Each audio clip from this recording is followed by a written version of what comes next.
My name is Cody Krupp. Good evening and welcome into sports.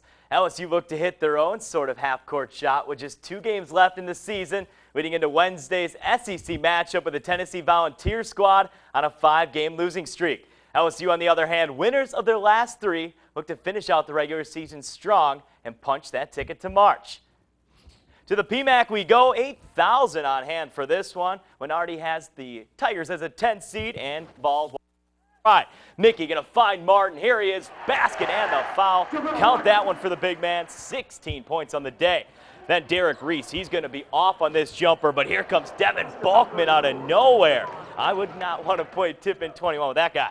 Tigers stride for stride first half. Hornsby, smooth as silk, nails that 3. He had a game-high 25 points. The little guys showing out their muscles, and you're about to see a little muscle on the court. Here he is, Tariq Owens with authority over Mickey. He had 6 points big down the stretch, and the Tigers were down 3 minutes to go. LSU fans waiting for that run. There's Mickey. He gets that one to fall, finishes with 9 points, and he does stay in this game and said afterward that he is feeling okay. Here's Hornsby trying to push the team back on his back. He hits this jumper from the deep. LSU unable to sustain a run, though. Tennessee up double digits, just too much for the night for the Tigers. Richardson there, he's going to finish with 20 points. Fans leaving the stands, and that is going to do it from the PMAC, 78-63, an upset. And here is a little more on the night the Tigers let the opportunity slip away.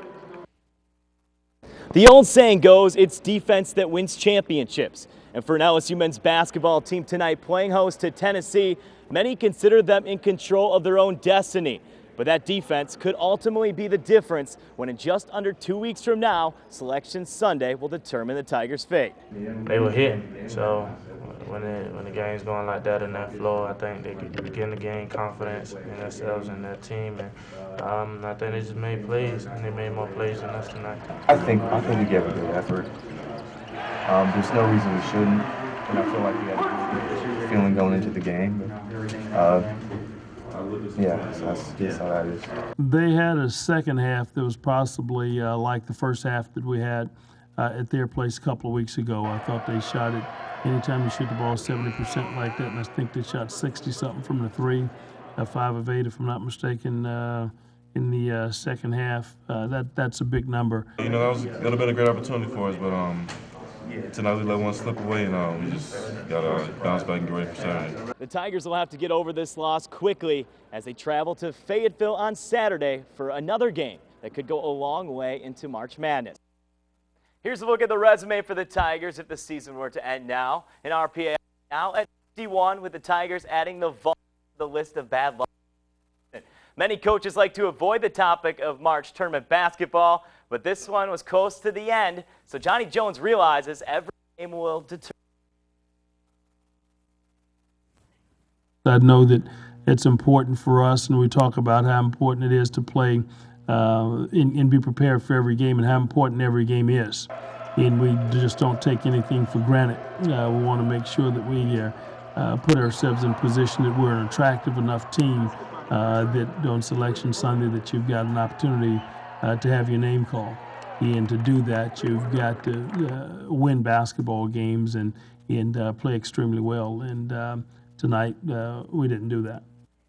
From the hardwood to the diamond, LSU looks to continue their 8-game win streak before a trip to the Houston Classic this weekend.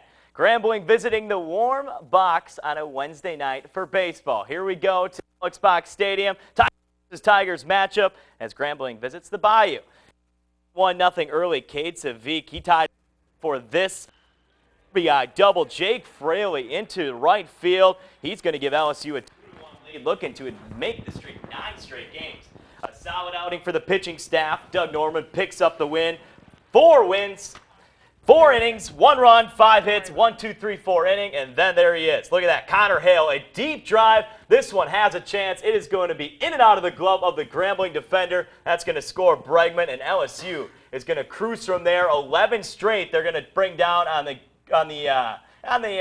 guys. All right, LSU cruises to a 7-1 victory. And that is all the time we have today for sports. Actually, let's look at the weekend schedule real quick. 3 games in Minute Maid Ballpark this weekend, beginning with Baylor versus LSU Friday in the afternoon slot. The centerpiece game with number 8 Houston will be on Saturday at 7:05 p.m. and they will wrap up Sunday with the Cornhuskers at 11:05 a.m. That's all the time I have today for sports. More Newsbeat is coming up your way.